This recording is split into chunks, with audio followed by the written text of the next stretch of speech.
You know, ladies and gentlemen, I'm no expert in ice hockey, right? I'll never claim to be one. In fact, I'll never claim to be something I'm not allowed to say that, scratch it. However, I do like the idea of it. I do like the physicality that it offers, right? The time zones just don't align with mine, so I've never watched it. However, I am an expert in something else. And if you've been subscribed to the channel for a while now, you can back me up on this one. I am an expert. I have a PhD in calling out bull. I'm not allowed to say the rest of the word because we're not allowed to swear anymore, but I am an expert in calling out bull.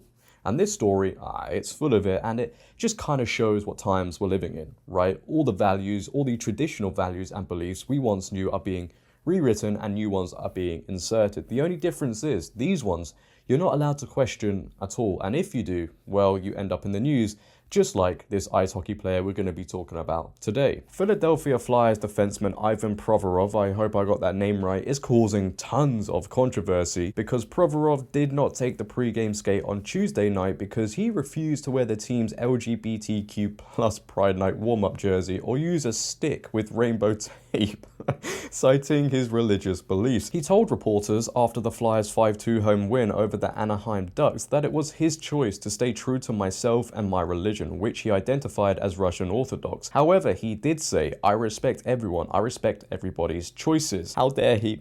I honestly think this might be one of the most heinous crimes ever committed, ladies and gentlemen. I honestly do. This man single-handedly set society back 50 years. How dare he have the audacity, the nerve to reject woke politics and stand by his own religious beliefs? How dare he? He even says, I respect everyone and their choices. You know, how dare you, Ivan? You're not allowed to say that. It's just very clear one side doesn't respect his, right? This is all about inclusion, inclusivity. No, wrong. I always say inclusion is code word for exclusion because this person is being vilified, being demonized for his own opinion. So how can this be all about inclusion when you're excluding somebody? That doesn't really make any sense to me. I don't think anybody cares at this point what you do in your own lives, right? Nobody cares what you do in the bedroom. But then to force that belief on everybody who might not agree with it is bizarre to me because I don't see anybody going up to people who are part of the LGBTQ plus, what a mouthful anyway, communities and telling them, look, you have to be straight now, whether you like it or not, you have to adopt our beliefs. Nobody's doing that. But then on the other hand, we're telling people they have to believe things they might not believe. Is that the state of the world we're in right now? Everybody just has to forcefully comply. Everybody just has to accept everything because once we accept everything, as you always know, I always say, when we accept everything, we stand for nothing. I'm forcing players to wear these things, right? And nobody's really speaking about this. But when you do this, you're kind of insinuating to not only the players, the people watching, and the rest of the world, the people involved with these communities that these people are trying to represent. You're telling all of these people that they're still being oppressed and they have no rights, which is not true because in 2023 everybody has more rights than ever, right? But we've always got to play the victim. I refuse to subscribe to the idea that in 2023 we're still being more oppressed than we were 50 years ago, etc., etc. Nobody, no matter what community you are from, are being heavily oppressed in today's world. The only thing I see being oppressed right now is, well, free thinking. And then you get this TV show host. I'm sure you've all seen this, right? But this is a clear case of what happens when you give weak, emotional men a stage, because the woman who sat next to him is more controlled than he is. And I know that's controversial to say, but if you haven't seen it, you'll know what I mean when I show you. But I've never seen a man get so offended, so emotional over something like this. It's like this man owns the rights to the rainbow or something, or he invested in a rainbow-themed stock.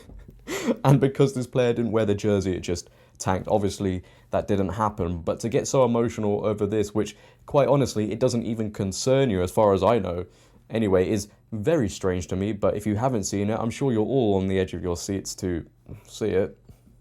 Take a look. The theme is not hockey is for everyone, ... unless you don't believe in gay rights, then do whatever you want. If the National Hockey League is going to do this, if any league is going to do this, do it properly or reevaluate what you're doing.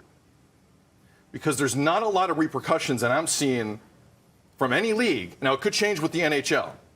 Could change with the NHL. I think you fine the Flyers $1 million for this. I'm not kidding. Figure this out and stop offending people on nights where it's not about that. It's supposed to be about inclusivity. The National Hockey League need to attack this and figure this out. Because what I heard last night was offensive and didn't make any sense. Because, for instance, if that was a military night, okay? Right. If anyone in Canada or in the States on a military appreciation night wouldn't wear a jersey pregame, do you have any idea the uproar that would have happened on that? Do you have any idea the backlash? Do you have any idea what happened on social media? Nothing scares me more than any human being who says, I'm not doing this because of my religious beliefs. Because when you looked in people's lives, you normally say that publicly, you'd throw up at what you saw. You would throw up at what you saw. And I have seen that a million times in a lot of different ways. So don't give me that. With respect. Don't give me that, because no one's perfect. All right? Don't tell me, don't feed me the religious beliefs line. And all of a sudden the NHL is going to back off this.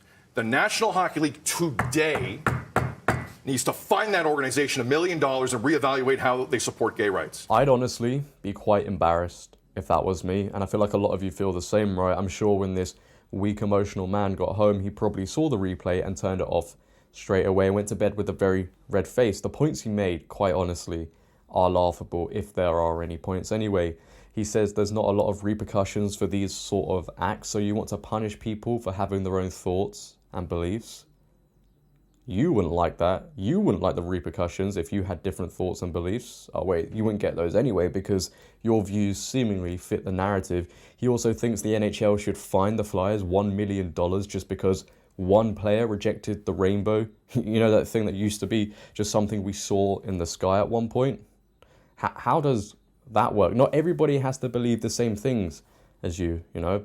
And this next point really did shock me. He said if it was military day and somebody refused to wear a jersey on that day, the outrage would be huge. So he's comparing the pride flag to military service. The difference is, my friend, you get 365 days to celebrate inclusivity, inclusion. We get, what, 1 or 2 days to celebrate our fallen soldiers? It's funny how that works. These men, these women sacrificed their lives just so you could have freedom of speech, just so you could get up on that stage and say, oh, we need to do all of this. They sacrificed their lives for that. And you want to compare the pride flag to military service? There is a very clear difference. You know, people watch sports to get away from all of this stuff, whether it's ice hockey, baseball, basketball, water polo. Is chess a sport? People want to get away from all the politics, all the drama, right? They just want to distract themselves for a bit. They don't want to be bombarded by woke imagery. It doesn't need to be there. And we get this in England as well, not only with the pride stuff, you know, we get football players wearing the pride armbands, but we also get it with the BLM stuff, right? Still to this day, players in some cases, in some matches, are kneeling, right? And then when a player doesn't kneel, everybody's like, whoa, how dare he? And the most hypocritical thing is, when the World Cup was on, America didn't even kneel when they played England, yet we did. Yet we're kneeling for something that happened in America. What? It's honestly like people are just being forced to believe in certain agendas, certain narratives, because otherwise, if they don't, as I always say, they're the evil ones. They're the ones that get cancelled. I can guarantee you now, it wasn't just him on that team that didn't agree with what they were wearing, right? But he was the only one that felt compelled, had the audacity, some would say, had the nerve, had the spine to stand up against something he didn't believe in. I applaud this man. Because many men don't do that anymore. Everyone just says, yeah, I accept. When they obviously don't. And that's how we get in the state we're in today. People need to stand up for what they truly believe in, not just accept everything. This man stood by his religious beliefs. How many people would do that today? I don't think many people would. But what are your opinions, ladies and gentlemen? That is the most important thing, right? What are your opinions on this man? Do you agree with what he did? Do you think woke politics have reached an unbearable level within sports? I would like to know. If you have enjoyed today's video, then please, for me, make sure to always leave a like rating. If you're new, hit that big red subscribe button and turn on bell notifications so you never miss a video. But until next time, it has been your boy JD. Please, for me, make sure to always have a great day and stay safe. I'm out. Peace. See you next time.